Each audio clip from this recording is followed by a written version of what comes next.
The median age of a library that's deployed on these sites in their study behind the most current version is something like 1,177 days. So we're talking like literally many years out of date.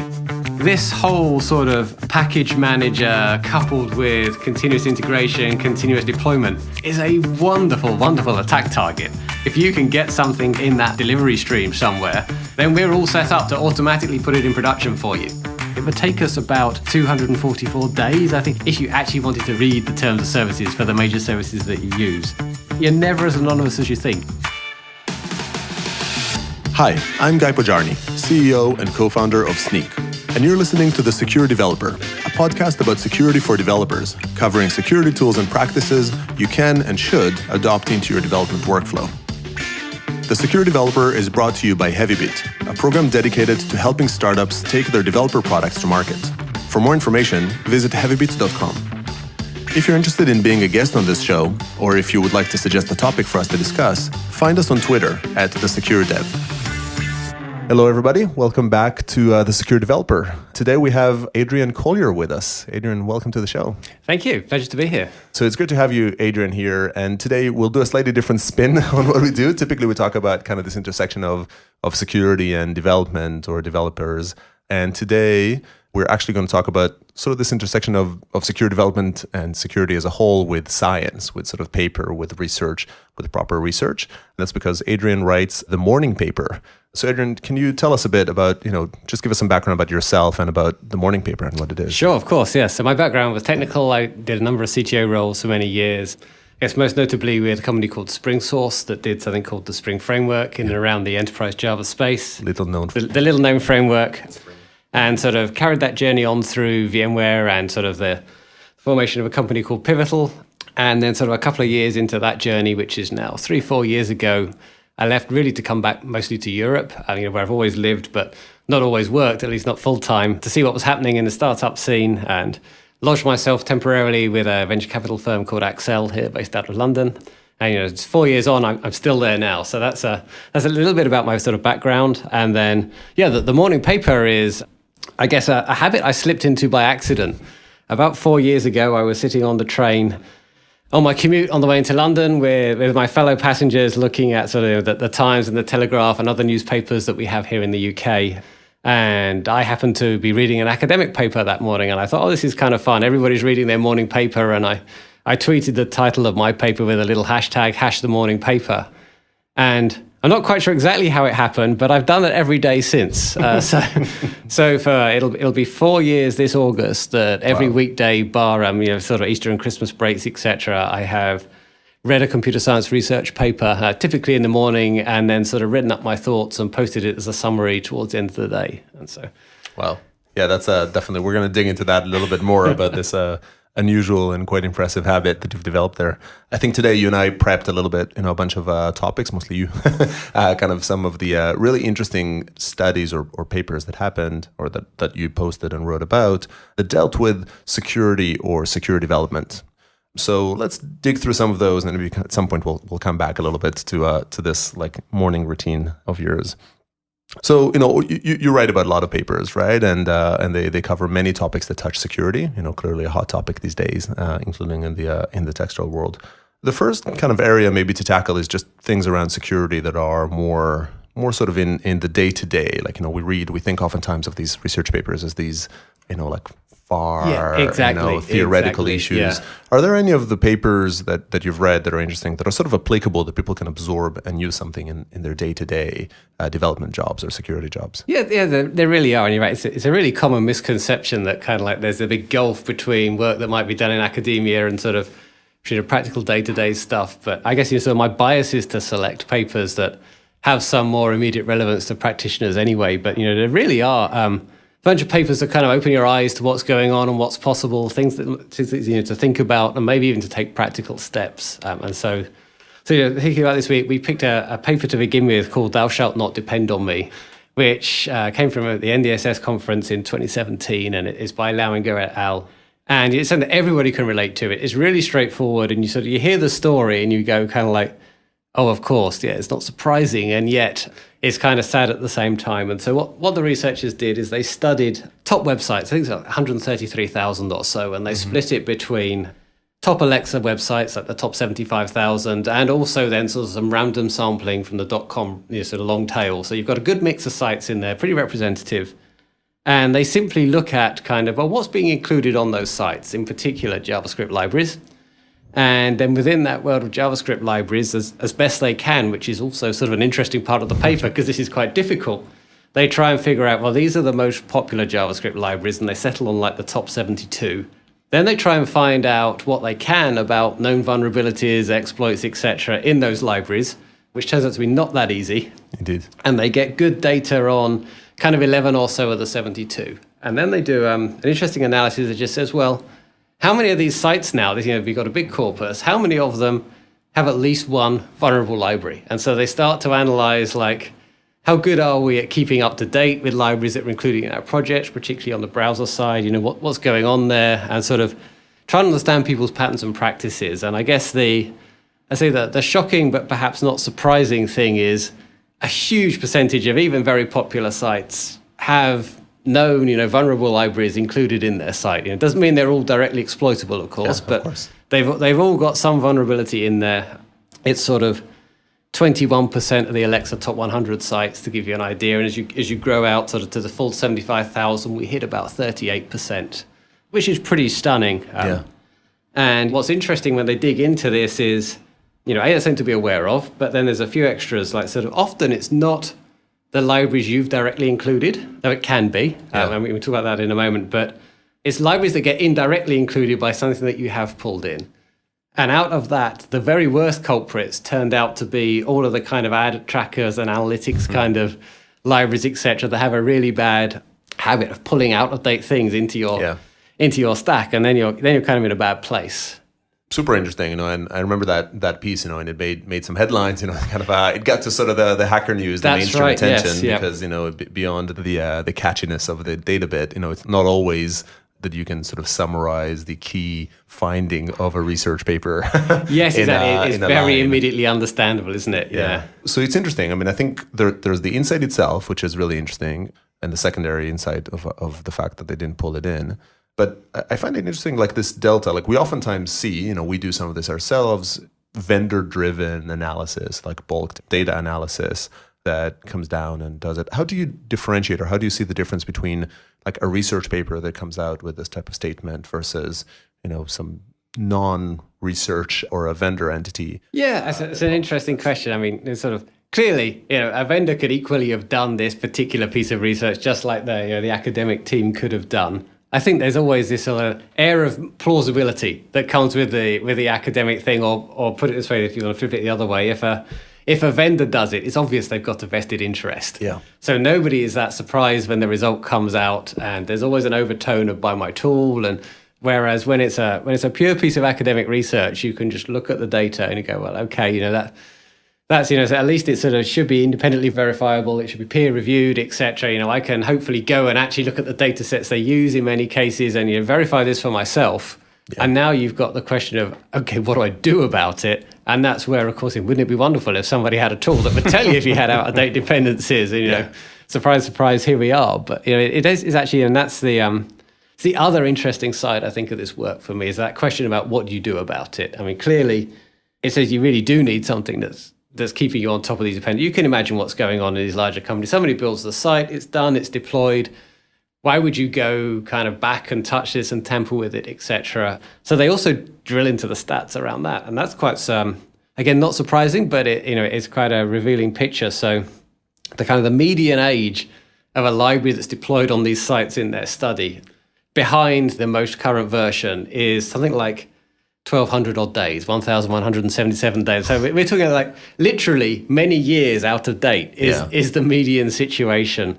Which also means, painfully, especially given the rate of breakage and versioning in and around the JavaScript ecosystem, that for people to keep current, it's often not just changing patch level. Yeah. Semantic versioning, etc., has been adhered to, but you're going minor, you're maybe going major. So there's, we actually have, collectively a ton of work to do to bring this together. So that if there was even if they're standing as an outside, like, get it clean first and have some process to keep it clean. Is really the only way to do this. Do you find that, like, when you read these papers, do they generally bias to have kind of actionable recommendations? I mean, data in theory should be, used to prove a thesis, right? So I guess, that varies tremendously. So there's a little bit of selection bias in the papers I choose to cover. I tend to go for ones that I think are relatable and sort of somebody can apply. But certainly not all papers actually, are there with the purpose of telling you pragmatic, actionable steps. The first and primary purpose for any kind of academic paper is to be published. Indeed. Yeah. And sort of anything beyond that is normally a bonus. Yeah, it's just extra. So this is kind of one example. So, good, very concrete example. What other example comes to mind around, kind of practical? Yeah, so I guess there's a lovely counterbalance to this. So if you think we just talked about a paper and a piece of work that really says it's really important that you keep your dependencies up to date and you need some process around that. And if you don't, you're probably going to have way more vulnerabilities than you think. The flip side is, how do we do that? Well, often we're using package managers, etc. And it kind of, makes me smile that we put an enormous amount of trust in like running apt-get update or, whatever the bundle install or Indeed. Whatever it is that the automatic kind of, action. Often with privileges, it's the thing that we always do first that pulls essentially software we don't really know quite what's in it off of the internet and installs it in our precious machine. And, that's why wouldn't you trust something you just downloaded off the internet? Yeah, exactly. That's the one thing we're all trained to trust. And yet, obviously, when you kind of flip it around and think about it, this whole sort of package manager coupled with continuous integration, continuous deployment is a wonderful, wonderful attack target. Indeed. If you can get something kind of in that delivery stream somewhere, then we're all set up to automatically put it in production for you, which is second thought. Yeah, a beautiful and scary pipeline. And so, the second paper maybe is one called Diplomat, and it's got a long time, so using delegations to protect community repos. So it's from 2016, and it looks at this problem of really, how do you can trust what you're getting when you npm install, when you gem install, when you use whatever these package managers from the Docker Hub, from PyPy, whatever it is. And they analyze a bunch of these systems and look at what's going on. And in particular, this work focuses on kind of the signing of the packages in various ways and looks at how do we sign today? What are the various strategies that are used? For example, there's one single master key that's used by the repo, or maybe developers have their own keys. Maybe there's some kind of delegation mechanism. How does it work? Obviously, there are ways that a single compromised key can do a ton of damage. Indeed, yes. as in fact has happened in some packages in the past. And so again, this is a very pragmatically grounded paper. I guess if you're not writing a package manager or a package delivery, it's of less immediate use, but it's something you really need to be aware of when you think about what you're pulling into your systems all the time. And so they devise a kind of a key delegation system that they tested it out with PyPy, and I think with something behind Docker and a few others, that really says, look, we need to think about how keys are managed for signing this stuff. It needs to be pragmatic so it actually works. We need to accept things like we wish developers always signed, but sometimes they don't. And so actually we as the managers of the repository are going to have to sign it, etc. And really it's very straightforward. It's a delegation hierarchy of trust, and they've got two basic mechanisms. You can basically have a prioritized list of signers. It's exactly what you think, like first go to A, and if A doesn't have it, you can fall back to B. And then they have a way of specifying, like, this particular rule terminates the chain. So, if you get as far as C, you should never look any further so that you can stop cascading. And then really they just say, given that, how could we pragmatically use these tools to do a lot better around the repos that we've got? And they're sort of their maximum security model. They have a legacy one as well, but let's talk about the maximum security model. Basically has three buckets, right? So you've got what are called claimed projects. So let's think of these as the healthy ones with active maintainers, and we know who they are, etc. You can set up a proper key delegation to the people that own that collection of projects. Often there's a group that go together. I think about Spring, for example. There's lots of things under the Spring umbrella. Yeah. They're collectively owned group of projects. So you can say these are claimed known projects. We can use offline keys that are owned by that particular team to do this, and the developers themselves will do it because they're active, they're engaged. The second kind of bucket of packages, they call them the rarely updated. I think like the forgotten ones, the useful, they're still out there, they're downloaded, but they're kind of stable and mature at least. Let's put that benevolent light on it. The positive note on them. Yeah. And so for these ones, they say, well, look, actually in that bucket, we'll use offline keys again. The admins of the repository will do it. This is okay because they're infrequently updated, so we can manage the tractability around that. Might make it more cumbersome to deploy, but that doesn't happen that often. And then you've got your sort of your problematic bucket, which is the new upcoming projects bubbling up. What do you do about that? And for those that keep the keys online is the solution, because they're coming through all the time. Offline signing is a pain, but it's mitigated by saying, look, when a new one comes on, we'll sign it with online keys, but every 2 weeks we kind of rotate those down into the claimed projects bucket. So you've always got a limited window. So it's actually a fairly kind of simple to understand scheme, but they analyze, for example, what would happen with PyPy users looking at the Python packages, what comes down if you'd had this system in place. And they assume it's quite interesting, a threat model whereby an attacker basically takes over the repository, has all the keys, exists undetected for about a month. I mean, I would imagine up front that this is like game over, we're all hosed. Yeah. And actually they managed to protect, so if they had that system in place, about 99% of PyPy users would still be kind of good, even under that kind of threat. So pretty massive. Again, a few pragmatic things that can make a big difference. Maybe it's worth just very briefly talking about a related work called Chainiac, because it goes sort of one step further here, and they look at things like co-authorities, which is having multiple signatures all coming together, and fully fashionable to have a blockchain. Actually, they have several blockchains underpinning it, so that we've got actually a proper use case. I think this is a genuine, valid use case, an immutable public record of the releases that have come out and the corresponding signatures. That makes a ton of sense. And they don't say blockchain in there. They do use the word blockchain, but it's not. But it's not published as a flashing lights blockchain paper, Indeed. So but then there is a lot of work in this area, and I think it's the whole sort of software supply chain is a phrase that likes to be used here. We've got a lot of work to do, I think, to secure it all the way up and down the line. Yeah, indeed. No, this is awesome. I think for me, it almost like on a natural level feels the most appropriate type of analysis for kind of more academic mindsets to do, just given that is, first of all, kind of fundamental. You need a very comprehensive analysis to understand all the scenarios. The word pragmatic that you use there is not often kind of seen in there, so that's nice that was added. But also the, entirely neutral, or, again, minus the desire for your work to be used, but there's no financial interest, at least, in play. And subsequently, there's probably like core math elements here almost, right? Sort of architectural structures and just an understanding of in many cases to do the analysis of various kinds. Yeah, I mean, like there's when you get a good project, these research papers are real treasure troves, because somebody or maybe a team has spent many months normally doing all this work and packaging it up, and then condenses all the learnings for you into kind of a short, relatively bite-sized piece. So, so if you get one on a topic of interest, they can be terrific. What's your experience been around seeing these papers manifest in kind of real-world products or offerings or open-source projects that get used in earnest? That's a really interesting question. I'm often surprised. I have a bias towards picking sort of, as I said, more practitioner-oriented papers, but even so, you expect that the bulk of the ideas are ahead of or a little bit sort of left field for sort of the mainstream kind of commercial industry.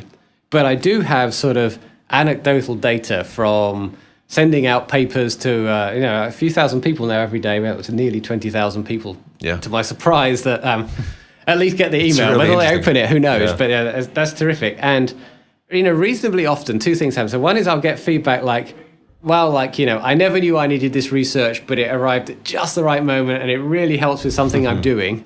So there is like an element of serendipity where sort of something arrives that helps somebody that I couldn't have predicted, they couldn't have predicted in advance. Yeah. The other thing that is really interesting to me is, again, although I couldn't plan it and I never know what element it's going to be, but obviously in my role with Accel, I get to meet a lot of companies, hear a lot of business plans, see a lot of exciting tech stuff that's going on. And it's amazing how often what I've learned and picked up just from trawling through some of the research is highly relevant to those conversations. So, again, if you said to me, just do the section of papers that are going to be relevant, I couldn't do it, obviously. But there is quite a high correlation. And I think in general, the gap between academia and industry, that kind of transition time has been shrinking, as it has everywhere else. But, like the one I really sort of always think about is like the Berkeley Amp Lab and all the projects that came out of that, the Spark, etc. And, how quickly they went from, actually a pretty well-structured research agenda, but to open source to companies in a matter of no time. Yeah, indeed. Definitely different than in the past. And I think a part of it is the world learning to embrace the tech or the research, and a part of it is, maybe, at least a stream within the world of the academy that is biases for sort of more practically applicable research. But either way, exactly. I mean, like the entrepreneurial spirit has definitely infused academia in a way that it hadn't, like 10, before. 15 years ago. And so I'm sure that helps. So let's sort of shift gears a bit from the practical to the novel, right? So like those are concrete, practical things that we did today that we should change.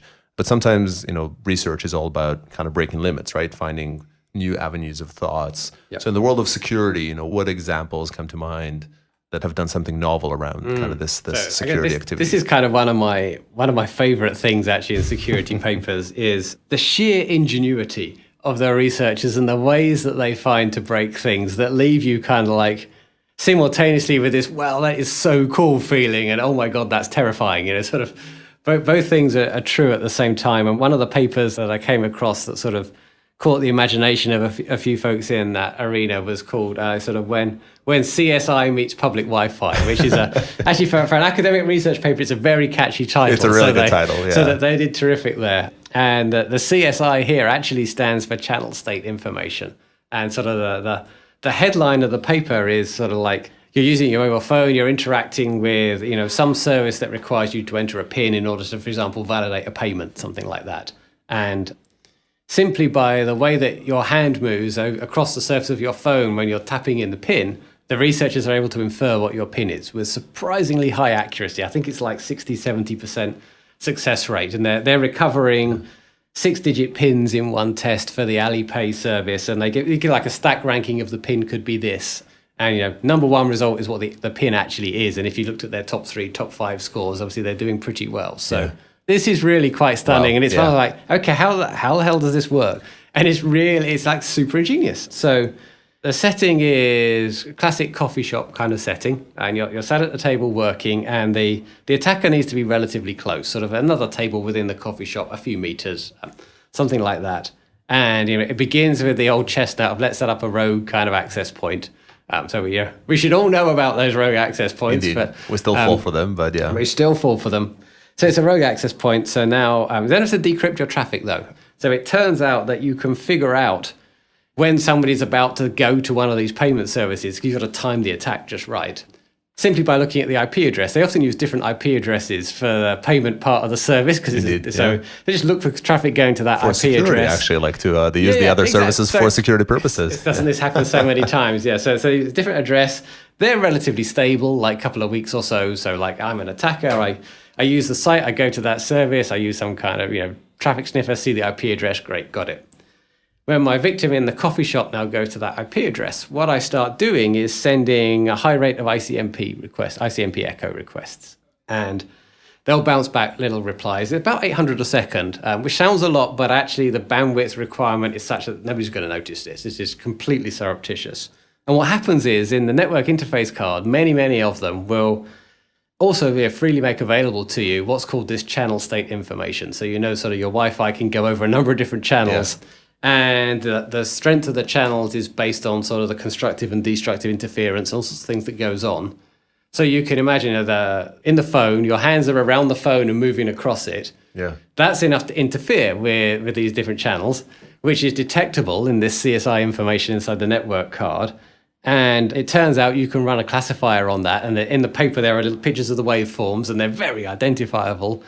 And you can figure out which digit it is. Now, you do need to know how that particular user moves their hand. So you might think, this is a weakness of the strategy. But as they point out, maybe a little bit of creativity to figure that out. Yeah. For example, one could throw up a captcha for using this particular Wi-Fi service or something along the lines that sort of happens to have digits in the captcha image. And there you go. You've caught a few. There are very creative ways of doing this. You also don't need 67% success rate. I mean, if you normalize the patterns and you were successful, 10% of the time, that's really good stats for attacks. So it's there are loads of. It's actually, when you look at this, there are so many ingenious ways of recovering passwords and pins. Microphones on the keyboard, accelerometers. They've done it with smartwatches. They've done it with webcams, all sorts of things, but this one is kind of special and it is zero access to the device, sort of a nice remote, hands off, and amazing. It shocks us all that, oh wow, that's even possible. I just never thought of that. It's all this whole class of side channel attacks, right? Exactly. Sort of this ability to use a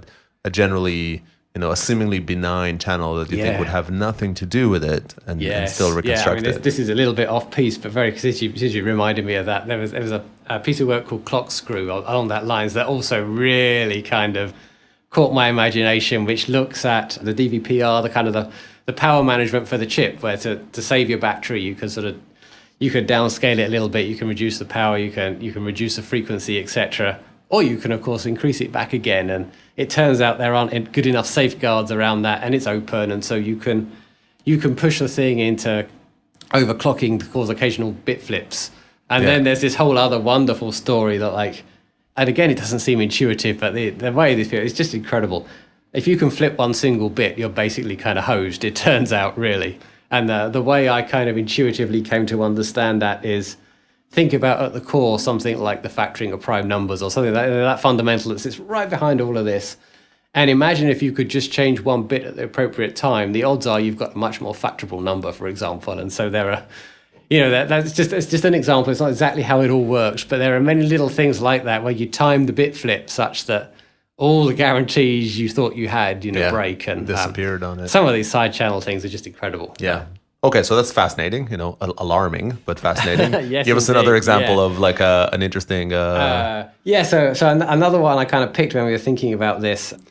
It's also phone-based, it turns out, but leave your phone at the door is a really kind of interesting one. So this is actually about sort of, I guess, industrial espionage or those kind of scenarios. And so imagine we're in a industrial manufacturing plant and, I've got some CNC milling or some 3D printing or something like that going on, and there's a lot of IP actually in the way I construct and manufacture these objects.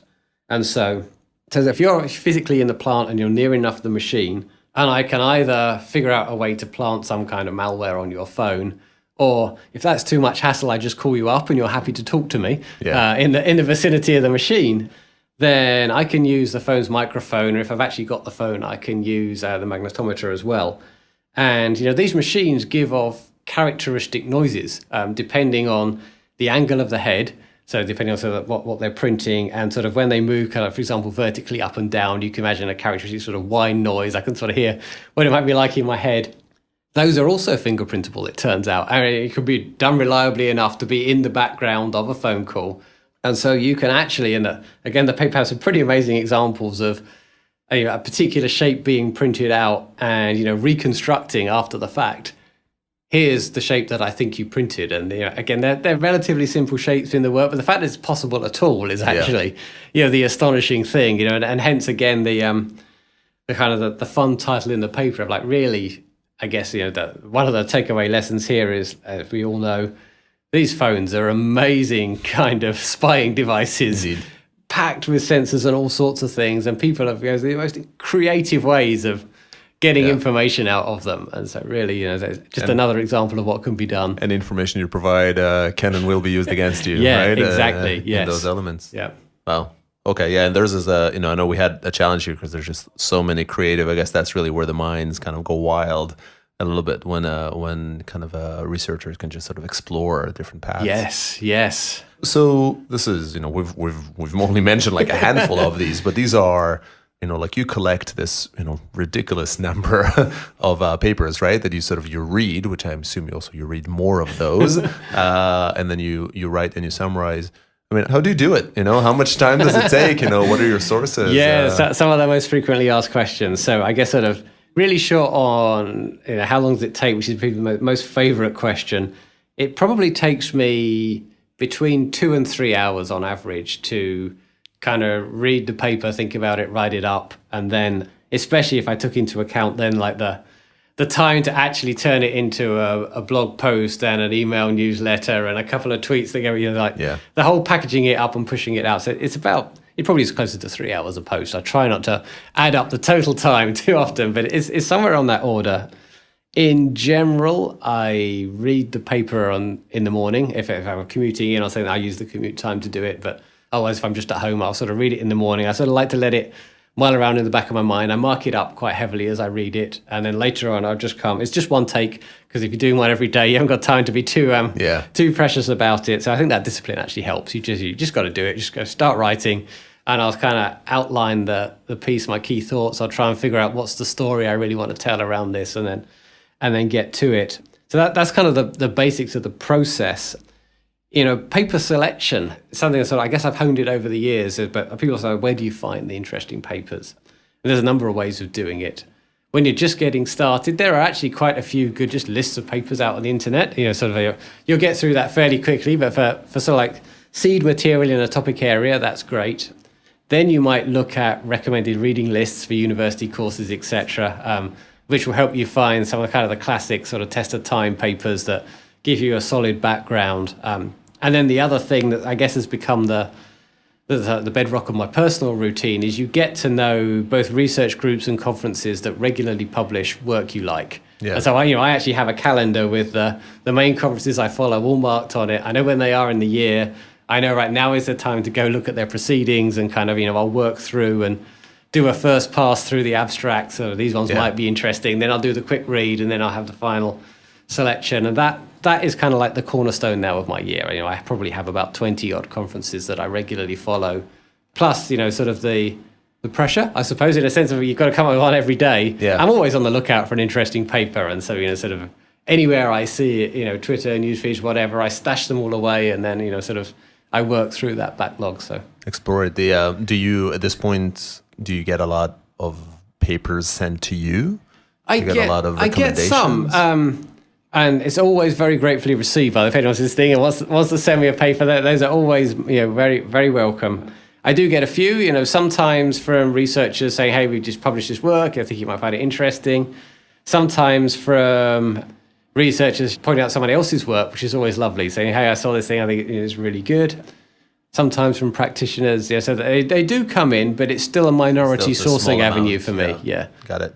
Do you write them up in advance? Like, do you bulk write? Do you write 7 of them so you can get a day off? Yeah, I do, absolutely. So this is one of the things that keeps me sane. So my weeks are very hectic and varied. I could be off here, there, and everywhere. So I don't live within a 24-hour pressure window to have the next day's post. I am normally 1 week in advance. By the end of the weekend, I like to have all the posts from Monday to Friday kind of all scheduled and good to go. Yeah. People who follow regularly will notice they all come out and the tweets at exactly the same time every day. That's because they're all scheduled in advance. Yeah. It's funny, actually, this week I'm reading a collection of papers from a really terrific workshop. I'm excited to be able to share these with people, called Recoding Black Mirror, if anybody's followed the Black Mirror show. And it's looking at talk about spooky. Many of these various scenarios and how technology could go wrong and the ethics around it. And one of the papers I was reading was about sort of what rights do people have to data once a person is deceased. How should we think about data rights? And that turned out to be a really interesting question. And it caused me to think, yes, actually, if something happened to me, it's a very long answer. Yeah. On average, you'd still get 2.5 posts.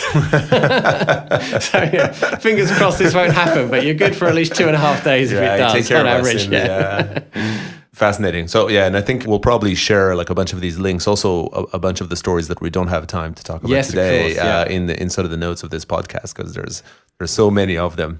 Let's sort of shift back, I guess, into the content. So, I guess another category we chatted about was sort of, not just exploring the new attack techniques, but rather the other way around, like the security of the new technologies, and what do they imply? Are there a couple of interesting examples from that world? Yeah, so there's one that we kind of bounce back and forth that, again, it's another, of course, once you hear it, but actually I must admit to being quite naive and not thinking about this beforehand. And so it's the paper title is called Game of Missuggestions. And again, it's a bunch of researchers that analyze what autocomplete suggestions do you get when you start typing in your web browser, when you go to sort of Google and do a Google search, etc. And I guess I'd never really thought about that as an attack vector. But it turns out not only is this an attack vector, there's actually an entire service industry that will carry out this attack for you for a fee, ranging from about $300 to $2,500, depending on kind of like the sort of keywords you're interested in, etc. Yeah. And the goal is that, like, suppose the example in the paper, the main one is, I'm interested in finding online backup software. Classic thing there, I might want to provide you my online backup software because that's probably going to have access to all your files, and that sounds interesting. And so, you start typing online backup, and in your autocomplete suggestions, you might get like shady vendor, online backup free, download kind of autocomplete suggestion. And to me, at least, I'd imputed some kind of degree of trust to what I was seeing. Like, this is clearly a popular search. It must be a well-known thing.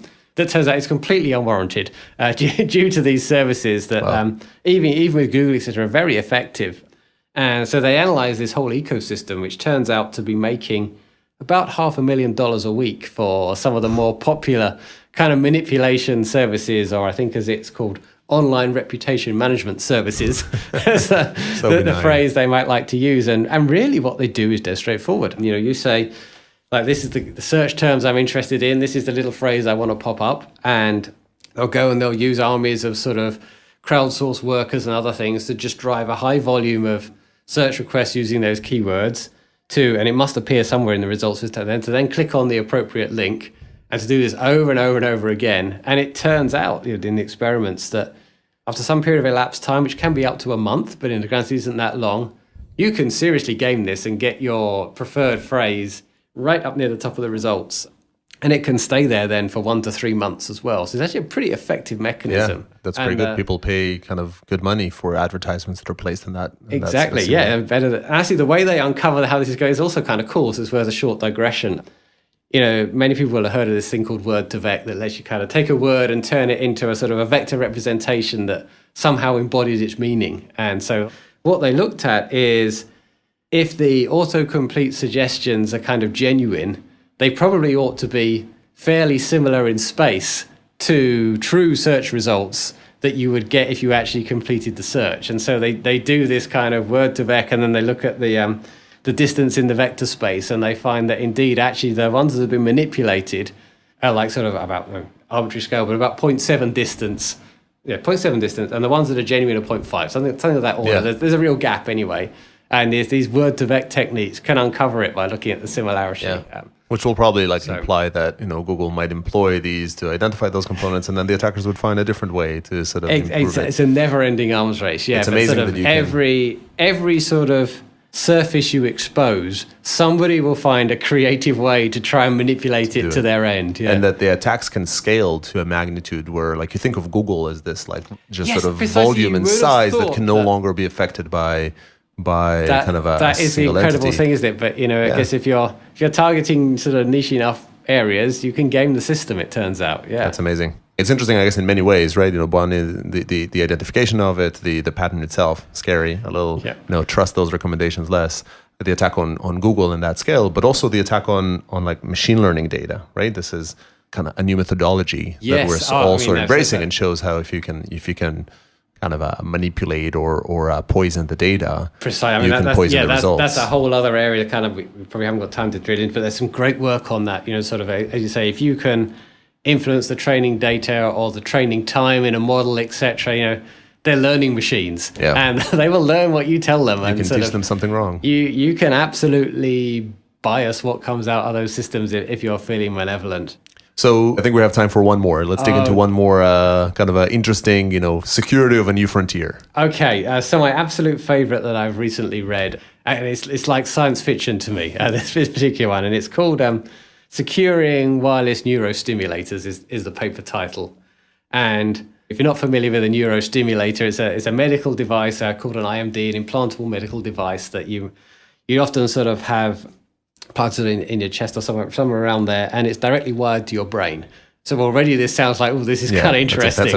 And if you have certain illnesses like Parkinson's and things, this can be very therapeutic, delivering kind of the right kind of voltage to the right parts of the brain at the right time. Of course, it's implanted. It needs to be remotely programmable. It's kind of like everything wrong with IoT/embedded security tail if you get into the paper as sort of like security by obscurity and sort of a protocol that's not documented but can be reverse engineered. And once you've reverse engineered it, it turns out you could drive all these various attacks and things. And so you think the obvious, like, yes, okay, once I can sort of send commands to the device, yes, you can cause a person to not be able to move, to not be able to speak.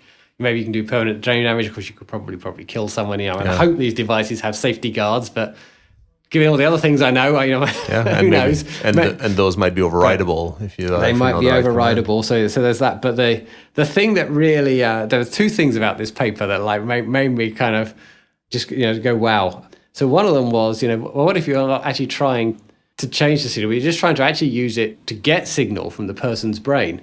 And this is something I hadn't twigged, but there's this brainwave called the P300 wave, which, in the name comes about 300 milliseconds after you've visually seen something. And, you can't really spoof this thing. And they've shown that when you're recording this wave, it's possible to see if you recognize something like a picture of your password or your PIN or a face that you claim never to have met that you do actually know, etc. And so, I mean, this is like sort of literally hacking your brain in a sense, getting secrets out in a way that's thoughts, and the newer generations of neurostimulators will expose this P300 wave information. So like this is like that's actually possible as a hack. This is amazing and scary, like all of these things are. And then the second really cool thing they do is like, oh, come on, we need to do better. We can't have this kind of security, but actually, how would we generate a secure key for communicating between the implanted device and the programmer? Many people try different schemes, and the challenge is nearly always, not only get a sufficient source of randomness, but also then how you transmit it from inside the device to the program in a way that's secure, that can't be eavesdropped on, etc. Yeah. And the really cool thing that the researchers do is they find something called the LFP, the local fluid potential, which is like a physiological signal that can be read from your brain to do with the fluids around the brain and the electrical field in them and some other things I can't fully explain and don't fully understand. But suffice to say, it's kind of pretty unique and pretty random. So they use this as a genuine source of randomness. So literally, your brain is kind of making the random encryption key, which generator. Is really cool. Wow. And then the other bit is then fairly straightforward. They require an actual explicit physical touch from the programmer to the skin to kind of have this sent from the wire that goes from the brain down to the device and through the skin. And so they've got a few protections around it. But, those two mechanisms, like the P300 wave and this LFP thing, were both like, this is kind of science fiction. Very cutting edge. The world of like a medical IoT is a scary one when you say security next to it. But its potential is amazing. But, the whole with great power comes great responsibility phrase really kind of hits a nerve here. These are fascinating, and and they're really, again, just sort of scratching the surface. We didn't get to talk too much about privacy. We're going to talk about it. Do you want to just sort of mention in passing a couple of interesting papers there? Let's do a very quick in passing. So one interesting paper, again, so quite a practical paper that I recently came across, is called Privacy Guide, and this is the idea that as we all know, like hopefully getting better at the GDPR, but buried inside the terms of services are all sorts of stuff. They're incredibly lengthy. Again, the researchers analysed it. It would take us about 244 days, I think, if you actually wanted to actually read the terms of services for the major services that you use. Totally impractical. Yeah. So they use, machine learning and NLP and various other techniques, and they read it for you. And they actually turn it into what I think of as a bit like a nutrition label. So they've got kind of 11 categories that they've broken it down into, and you get a simple kind of traffic light scoring in each category. And they'll tell you basically whether the terms look good or they're sent to go and investigate. So that's a kind of really quick aid. Yeah, sounds very useful. Underpinning that, my absolute favorite work on privacy notices that work, because we've also researched shows you can tell somebody this is what this has access to. You can be as explicit as you like, and they'll still click yes. They'll just push through because they're trying to do something else, right? So it turns out there is one dialogue that works, and it's from a paper. I give it a brilliant title, The Curious Case of the PDF Converter That Likes Mozart.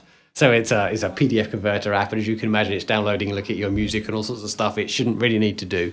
And what they found was the thing that gets people's attention is, instead of just saying it will have access to your photos, it will have access to this, they do say that, and then they say, and this is what it can reveal about you.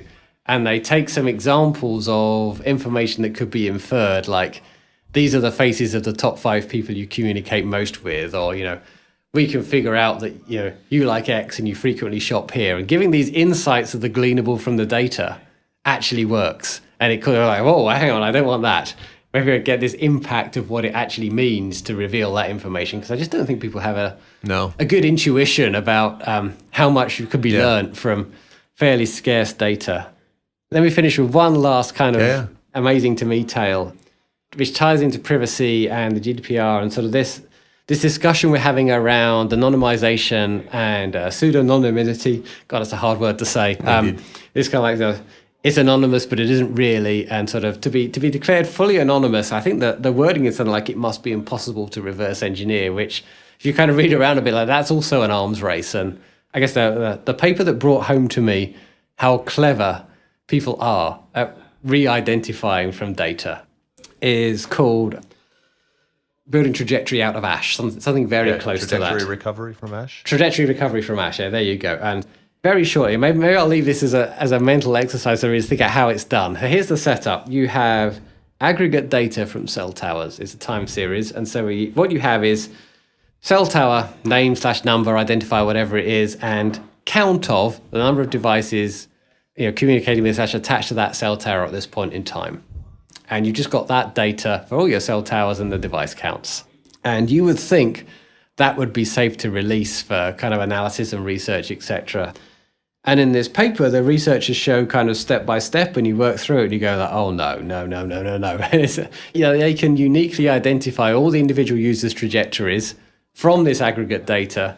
Once they've got back to the trajectories, it's actually trivial to find the person. I mean, if you look at like the accumulation of paths that are connected, like the two most common addresses are probably home and work, and you're nearly there. Give me three most frequently used locations, and I probably know who you are, with a few extra scraps of information. And so they do this step by step just from the aggregate data.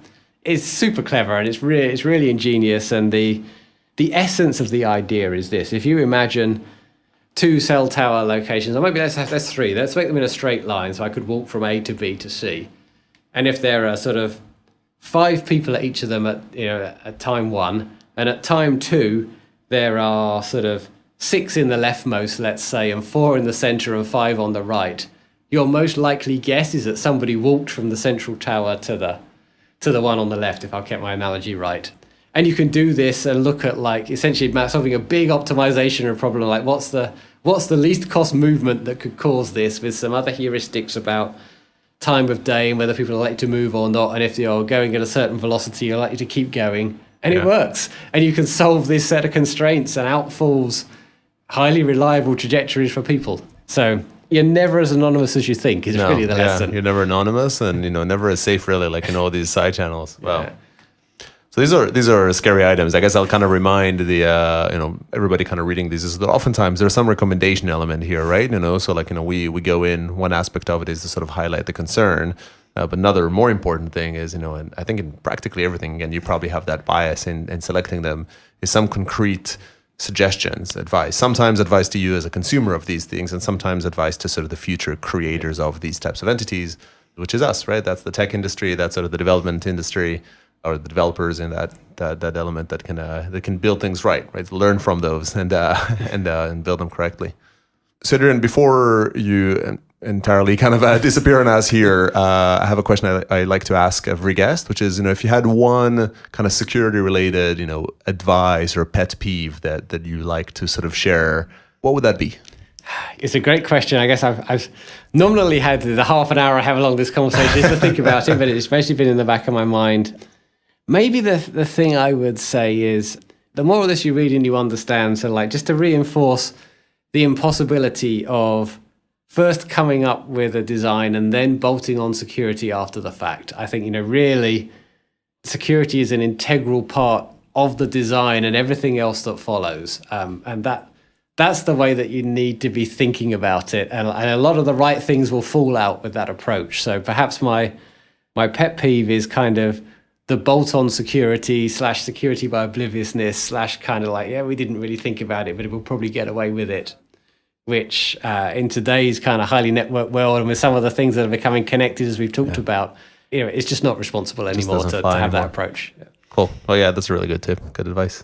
But this was fascinating. We've gotten longer than we intended, just because we can just go on and on. We'll post a whole slew of links here, but tell us just quickly, if somebody wants to subscribe to the morning paper, how do they do it? How do they find you? Yeah, great question. Thank you. So I guess the simplest way would be to Google the morning paper and maybe my name, Adrian Colyer, which is spelled Colyer, or it's at blog.acolyer.org. Cool. Yeah. And they can register, and I highly recommend it. I've been reading them for quite a while. And yeah, we'll post a bunch of these links so you can, figure out the math for the trajectory from Ash, or you can actually read the paper, or at least Adrian's summary of it. Adrian, this has been a pleasure. Thanks a lot for coming on. That was a ton of fun. Thank you so much. And thanks everybody for joining us, and tune in for the next episode. That's all we have time for today. If you'd like to come on as a guest on this show, or want us to cover a specific topic, find us on Twitter @TheSecureDev. To learn more about Heavybit, browse to heavybit.com. You can find this podcast and many other great ones, as well as over 100 videos about building developer tooling companies, given by top experts in the field.